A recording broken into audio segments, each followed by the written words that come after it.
राधे राधे दोस्तों, welcome to our channel Shri ji Bhakti Bhajan संग्रह। अगर आप हमारे चैनल पर नए आए हैं तो जाकर चैनल को सब्सक्राइब कर लें और बेल आइकन को प्रेस करें, जिससे कि आपको सारी नोटिफिकेशंस मिलती रहें।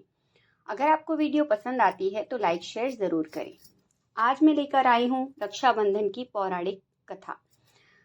हिंदुओं के 4 प्रसिद्ध त्योहारों में एक रक्षाबंधन का त्योहार है। यह श्रावण मास की पूर्णिमा को मनाया जाता है। यह मुख्यतया भाई बहन के स्नेह का त्योहार है। इस दिन बहन भाई के हाथ पर राखी बांधती है और माथे पर तिलक लगाती है। भाई प्रतिज्ञा करता है कि यथाशक्ति मैं अपनी बहन की रक्षा करूंगा और कुछ उपहार अपनी बहन को भेंट स्वरूप देता है। श्री कृष्ण और द्रौपदी से जुड़ी पौराणिक कथा। महाभारत से जुड़ी एक प्रसिद्ध कथा है। एक बार भगवान श्री कृष्ण के हाथ की उंगली कट गई और बहुत खून बहने लगा। द्रौपदी ने अपनी साड़ी तुरंत फाड़कर उसका एक टुकड़ा श्री कृष्ण की उंगली पर बांध दिया। यह उनका स्नेह और रक्षा का प्रतीक था। उस समय श्री कृष्ण ने वचन दिया कि द्रौपदी, जब जब तुम्हें मेरी जरूरत होगी मैं तुम्हारी रक्षा करूंगा। बाद में चीर हरण के समय जब द्रौपदी ने श्री कृष्ण को पुकारा, तब उन्होंने अपनी कृपा से उनकी लाज बचाई। यह घटना रक्षाबंधन की भावना को दर्शाती है। यही रक्षा और प्रेम का बंधन है। हिंदू पौराणिक कथाओं के अनुसार हजारों साल पहले राखी बांधने का प्रचलन शुरू हुआ था। सबसे पहली राखी या रक्षा सूत्र राजा बलि को बांधा गया था। उन्हें मां लक्ष्मी ने रक्षा सूत्र बांधकर अपना भाई बनाया था। राजा बलि ने जब 100 यज्ञ पूर्ण कर स्वर्ग का राज्य छीनने का प्रयास किया तो देवराज इंद्र ने भगवान विष्णु से प्रार्थना की। भगवान विष्णु ने वामन अवतार लेकर राजा बलि से भिक्षा में 3 पग जमीन मांगी।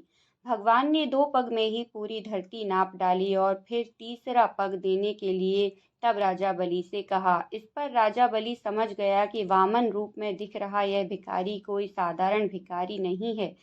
तीसरे पग के रूप में राजा बलि ने अपना सिर भगवान विष्णु के आगे झुका दिया। इससे भगवान विष्णु राजा बलि की भक्ति से प्रसन्न हो गए और वरदान मांगने को कहा। तो राजा बलि ने मांगा कि भगवान स्वयं उसके दरवाजे पर रात दिन खड़े रहें। ऐसा होने के बाद भगवान विष्णु राजा बलि के पहरेदार बन गए। कहा जाता है कि काफी दिन तक भगवान स्वर्गलोक वापस नहीं पहुंचे। तब माता लक्ष्मी ने राजा बलि के पास जाकर उन्हें रक्षा सूत्र बांधा और अपना भाई बनाया। मां लक्ष्मी जी ने राजा बलि से उपहार स्वरूप अपने पति भगवान विष्णु को मांग लिया। उस दिन श्रावण मास की पूर्णिमा थी। तब से अभी तक बहनें अपने भाई को राखी बांधती हैं और इसके बदले भाई से रक्षा का वचन लेती हैं। इसी कहानी से जुड़ी कुछ और भी कहानियां हैं जिनमें राखी बांधने की बात कही जाती है। यही कारण है कि रक्षाबंधन पर रक्षा सूत्र बांधते वक्त जो मंत्र पढ़ा जाता है उसमें राजा बलि को रक्षा का वचन याद दिलाया जाता है। जिन लोगों की बहन नहीं होती वे चचेरी या किसी पड़ोस की लड़की को अपनी बहन मानकर राखी बंधवाते हैं। इसके बदले में लोग राखी बांधने वाली बहन को कुछ उपहार भी देते हैं। इसी प्रकार जिन बहनों के अपना भाई नहीं होता वह भी रिश्ते के भाई को अपना भाई मानकर।